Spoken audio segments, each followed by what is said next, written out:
The wind howled through the towering spruce and aspen trees of northern Minnesota's Superior National Forest, cutting across the rocky terrain like a knife through fabric. 17-year-old Dylan Reeves had always loved hiking these trails with his uncle's outdoor adventure group, but on this late September afternoon, everything felt different. The sky had darkened earlier than usual, heavy clouds rolling in from the northwest, and what started as a light drizzle quickly transformed into a relentless downpour. Dylan had separated from his group just 30 minutes earlier, confident he could find a shortcut back to the campsite near the Gunflint Trail. Now, soaked to the bone and disoriented, he realized with growing dread that he had no idea which direction would lead him home. The forest around him seemed to shift and change with each passing moment. The familiar landmarks he thought he recognized, a lightning-scarred pine, a cluster of lichen-covered boulders, appeared and disappeared in the rain. Dylan pulled his lightweight jacket tighter, though it did little against the cold September rain. His phone had died hours ago after he'd used it to take photos of a moose crossing a creek. The GPS unit his uncle had insisted he carry was back in his main pack at the campsite, left behind when he'd decided to take what he thought would be a quick exploratory walk with just his day pack. If you're enjoying this story, please take a moment to subscribe to the channel and leave a comment letting us know where you're watching from. Your support helps us bring you more incredible survival stories like Dylan's. As darkness fell on that first night, Dylan found himself shivering uncontrollably beneath a rocky overhang, his clothes still damp from the rain. He'd learned about hypothermia in his high school outdoor education class, and he knew the symptoms. Uncontrollable shaking, confusion, loss of coordination. He was already experiencing the first signs. With trembling hands, he emptied his day pack, taking inventory of what he had. A half-empty water bottle, 2 granola bars, a small pocketknife, a lighter his uncle had given him for emergencies, and a fleece sweater he'd thankfully packed that morning. He stripped off his wet shirt and replaced it with the dry fleece, immediately feeling a slight improvement. Dylan knew he needed fire, and he needed it desperately. The temperature was dropping fast, and he could see his breath forming small clouds in the beam of his small keychain flashlight. He ventured out from his shelter, searching the nearby trees until his light caught the distinctive white bark of a paper birch. His uncle had shown him once how birch bark could be used for fire starting, explaining that the oils inside made it burn even when wet. With cold, clumsy fingers, Dylan peeled several sheets of the papery bark from a fallen birch log, grateful he didn't have to damage a living tree. The outer bark came away in his hands, and he carefully scraped it with his pocketknife, creating a small pile of fine powder, just as he'd seen demonstrated in outdoor skills videos. Back under the overhang, Dylan arranged the birch bark powder in the driest spot he could find, surrounding it with progressively larger pieces of bark and small twigs he'd collected. His hands shook so badly from the cold that it took 6 attempts to get his lighter to produce a flame, and when it finally caught, he nearly cried with relief. The birch bark ignited immediately, the natural oils causing it to burn with a steady, reassuring flame. He carefully added more bark, then twigs, gradually building the fire until he had a small but sustainable blaze. The warmth was incredible, and Dylan sat as close as he dared, rotating slowly to dry his damp clothes. That first night was the longest of Dylan's life. He fed his fire constantly, terrified it would go out and leave him in the cold darkness. Every sound made him jump: the crack of branches, the rustle of unseen animals, the eerie calls of owls hunting through the forest. He rationed his food carefully, eating only half of 1 granola bar, unsure how long he'd need to make his supplies last. When dawn finally broke, grey and cold, Dylan felt a surge of determination. He would not give up. He would survive this. His mother, a single parent who worked 2 jobs to support him and his younger sister, had always told him he was stronger than he knew. Now he would prove it. As the morning light filtered through the dense canopy, Dylan assessed his situation with clearer thinking. The rain had stopped, but fog hung thick between the trees, making it impossible to determine direction. He remembered his uncle's advice. If you're lost, stay in one place and make yourself visible to searchers. But Dylan also knew that his group might not realize he was missing until they returned to their vehicles that evening. They'd all split up for individual hikes, planning to reconvene at dusk. That gave him perhaps 10 hours before anyone would even begin to worry. He decided to improve his shelter and gather supplies, preparing for what he now understood might be several days of waiting. Dylan spent the second day transforming his rocky overhang into a more effective shelter, using fallen branches to create windbreaks and gathering armfuls of dry pine needles to insulate the ground beneath him. He discovered a small creek about 200 yards from his camp, its water flowing clear and cold over smooth stones. He'd learned in his outdoor education class that moving water was generally safer than stagnant pools, but he still boiled every bottle of water he collected, holding it over his fire in his metal water bottle until it rolled with bubbles. The process was time-consuming, but he knew that dehydration or waterborne illness could be fatal in his situation. It was on the third day, while gathering firewood near the creek, that Dylan noticed the pine trees surrounding his camp. He remembered reading somewhere that pine needles could be made into tea, something about vitamin C and survival nutrition. With nothing to lose, he carefully selected young, green needles from a white pine, avoiding any that looked brown or diseased. He chopped them roughly with his pocketknife and added them to his boiled water, letting the mixture steep over the fire. The resulting tea was bitter and strongly flavored, but it was warm, and drinking it made him feel like he was doing something proactive to stay healthy. He had no way of knowing that the vitamin C in those pine needles was actually helping prevent the onset of malnutrition, supporting his immune system during this incredible physical and mental stress. By the end of the first week, Dylan had settled into a routine that kept him sane and occupied. He woke with the dawn, rebuilt his fire from the embers he'd carefully banked overnight, boiled water for drinking, and made pine needle tea. He spent his mornings gathering firewood, always staying within sight of his shelter, breaking dead branches and collecting bark. Afternoons were for maintaining his camp and trying to improve his signaling capabilities.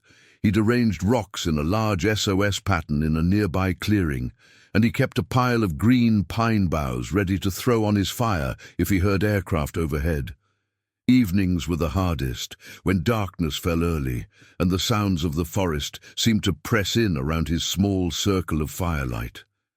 His 2 granola bars were gone by day 4, and Dylan's stomach cramped constantly with hunger. He tried eating certain plants he thought he recognized, dandelion leaves, wild raspberries past their prime, but he was terrified of making a mistake. His uncle had always emphasized that starvation was actually not the biggest threat in short-term survival situations.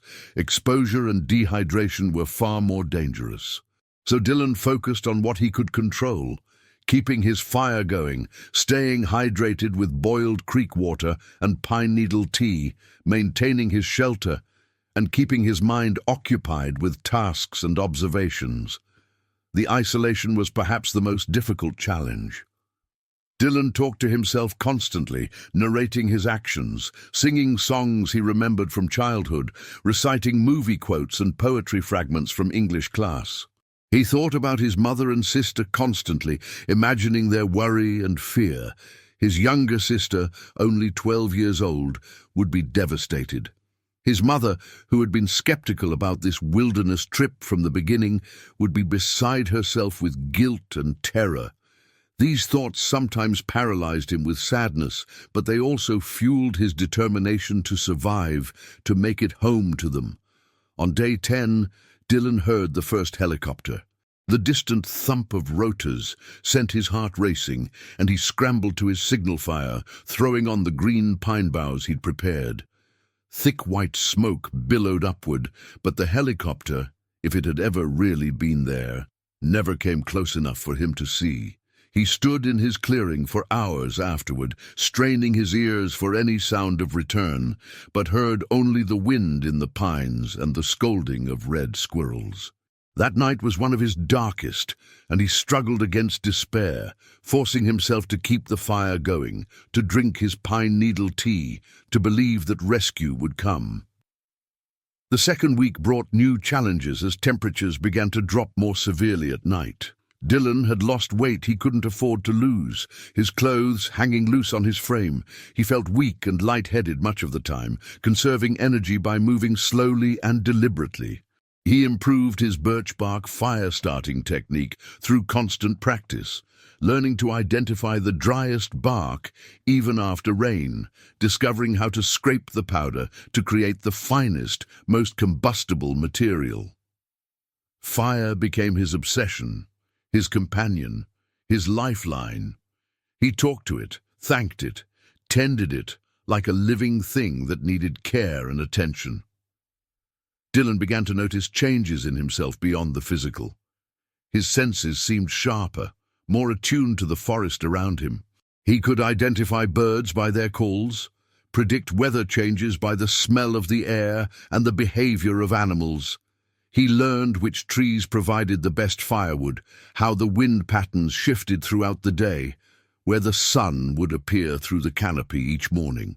The forest, which had seemed hostile and alien those first terrifying days, became familiar territory. He marked his boundaries with stacks of stones, created mental maps of the terrain within safe exploring distance of his camp. On day 15, a severe cold front moved through the region, bringing temperatures down near freezing at night.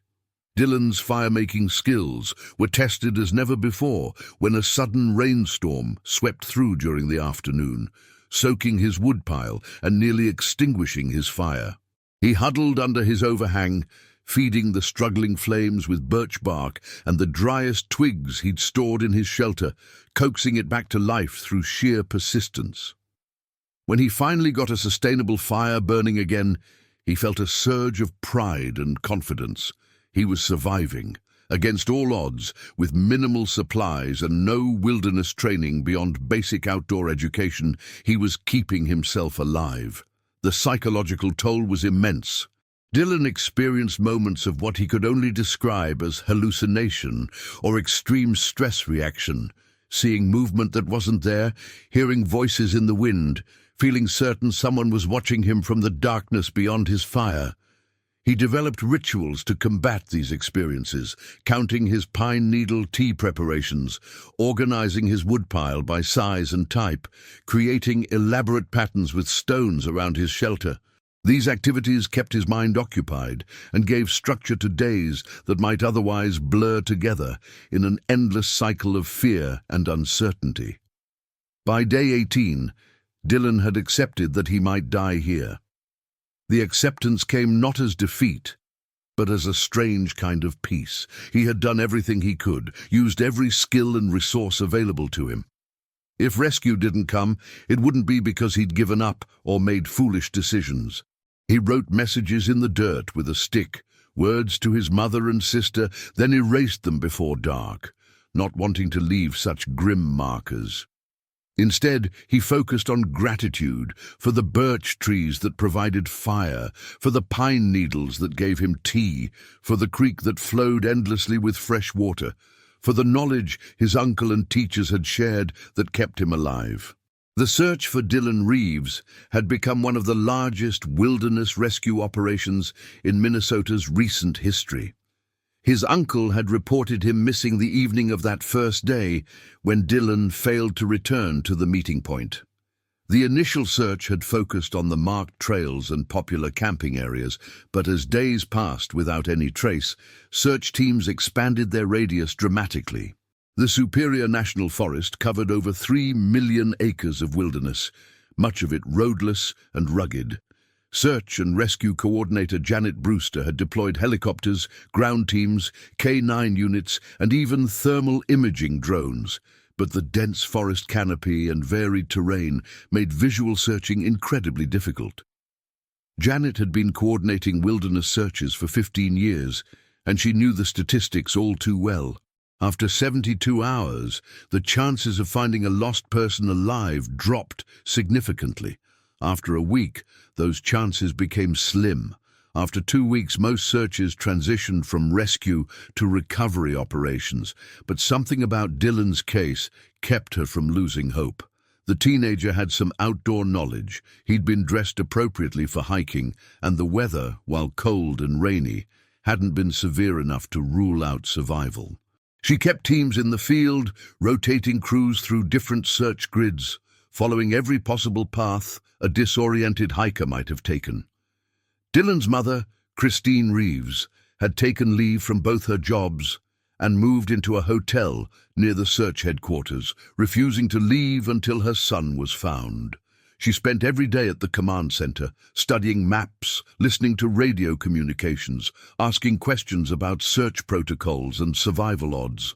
The parents might have broken down, but Christine channeled her fear into action, organizing volunteer search parties, coordinating meal deliveries for the professional search teams, maintaining a social media presence that kept public attention focused on her missing son.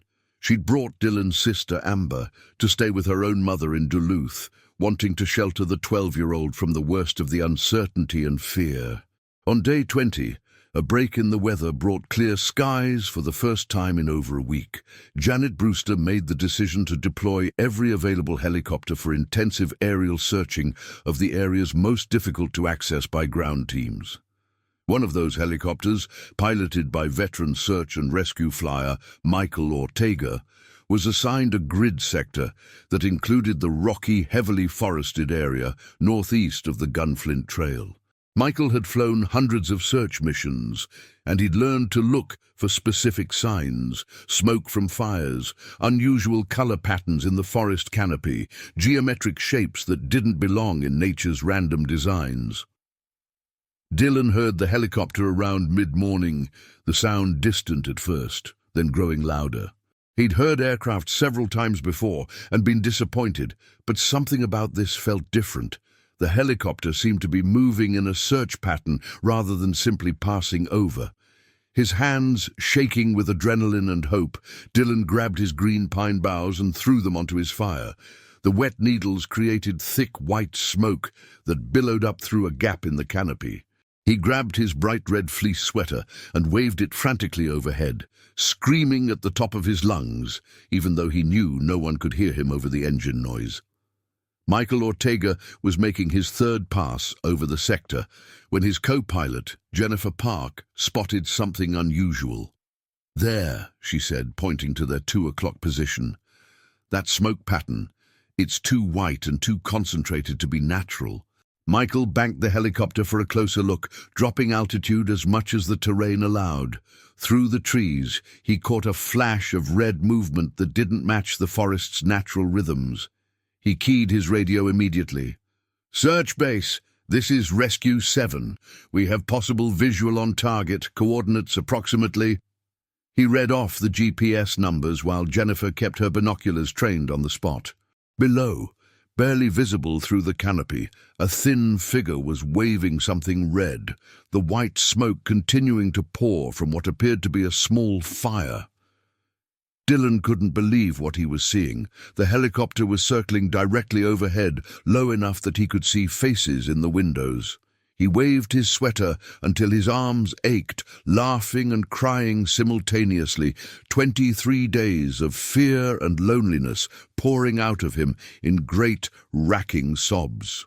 The helicopter couldn't land. The terrain was too rocky and the trees too dense, but it hovered nearby, and he could see someone inside giving him a thumbs-up gesture.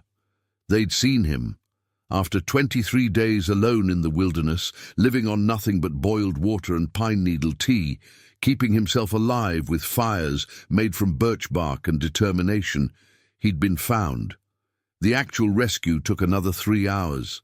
Michael radioed the exact coordinates to Janet Brewster, who immediately dispatched the nearest ground team to the location. The team consisted of 6 experienced wilderness first responders, led by paramedic Scott Wagner, and they made record time through the difficult terrain, driven by the knowledge that after 23 days, every minute counted.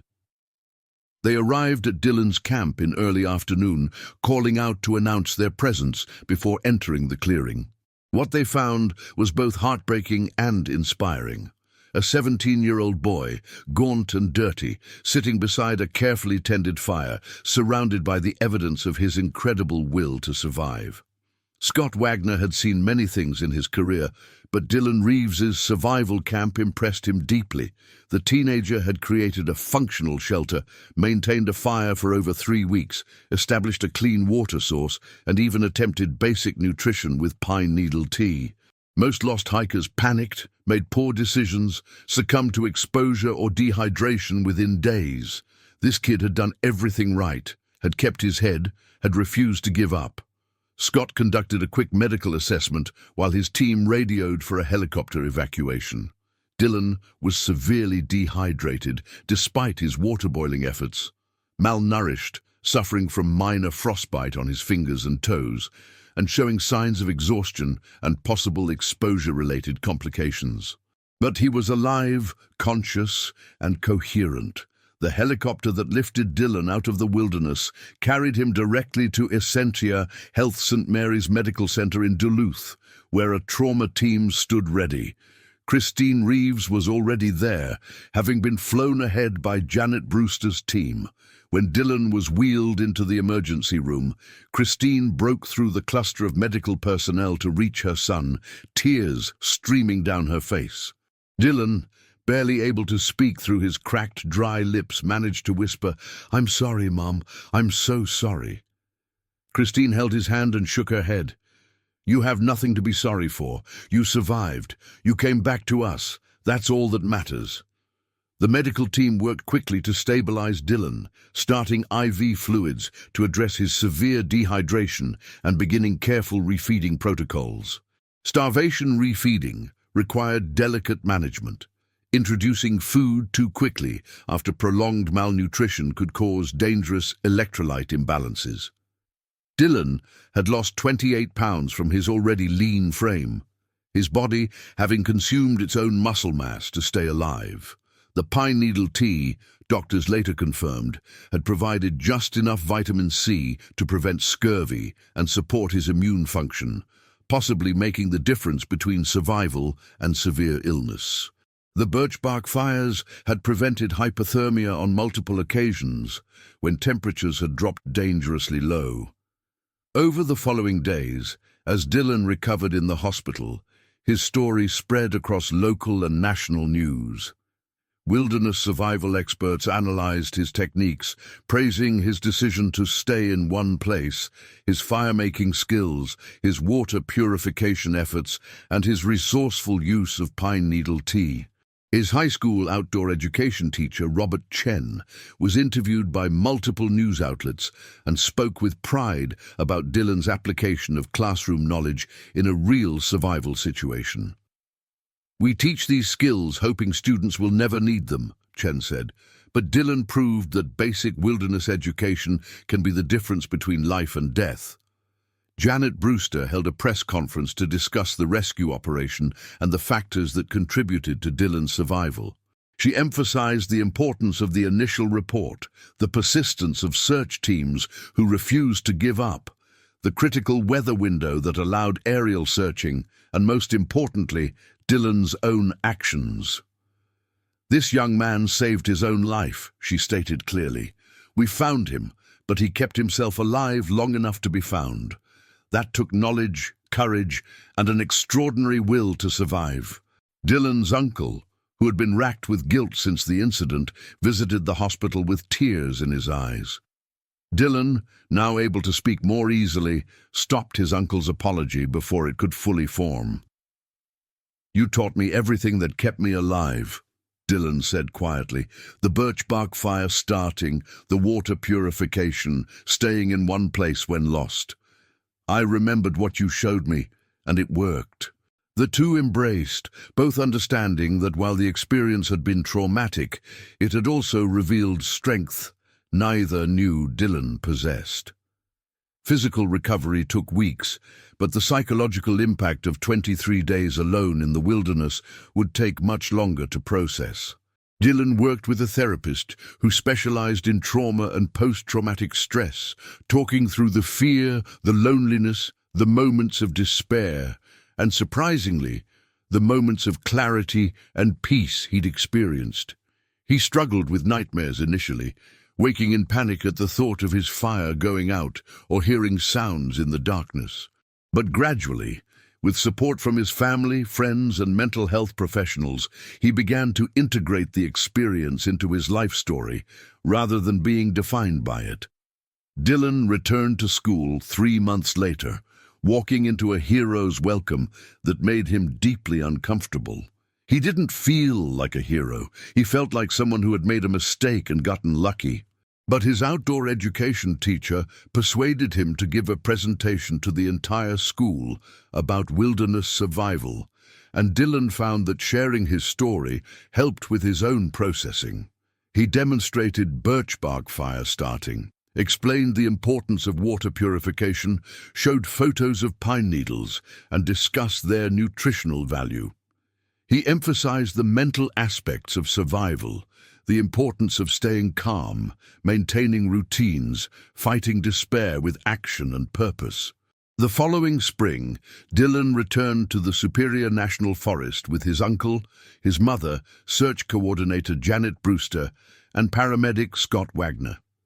They hiked together to the spot where Dylan had spent 23 days, now marked with GPS coordinates in the search and rescue database. The rocky overhang looked smaller than Dylan remembered, less imposing. The fire ring he'd used was still visible, a circle of stones containing ash and charred wood. Pine needles carpeted the ground where he'd spread them for insulation. Someone had placed a small memorial plaque on a nearby tree. Dylan Reeves, Survival Site, September 2025, 23 days, never give up. Standing there in the spring sunshine, surrounded by people who had saved him or been saved by his survival, Dylan felt a complex mixture of emotions. Gratitude for being alive, sadness for the fear his family had endured, pride in what he'd accomplished, and a new respect for the wilderness that had tested him so severely. His mother stood beside him, her arm around his shoulders. "What are you thinking?" she asked quietly. Dylan looked around at the forest, greening now with new growth, alive with birdsong and the sound of wind in the pines. "I'm thinking I survived," he said finally. "And I'm thinking I want to help other people learn how to survive too." Dylan Reeves enrolled in wilderness emergency medicine training the summer after his rescue and began volunteering with the same search and rescue organization that had found him. He gave presentations at outdoor education programs across Minnesota, teaching fire-starting techniques, water purification, shelter building, and the psychological aspects of survival. He carried samples of birch bark and pine needles to every presentation, demonstrating the techniques that had kept him alive. "These skills are simple," he would tell audiences. "Birch bark fire, pine needle tea, boiled water, staying put when you're lost. Simple skills that save lives. Learn them, practice them, and hope you never need them. But if you do, remember, survival is possible. I'm living proof."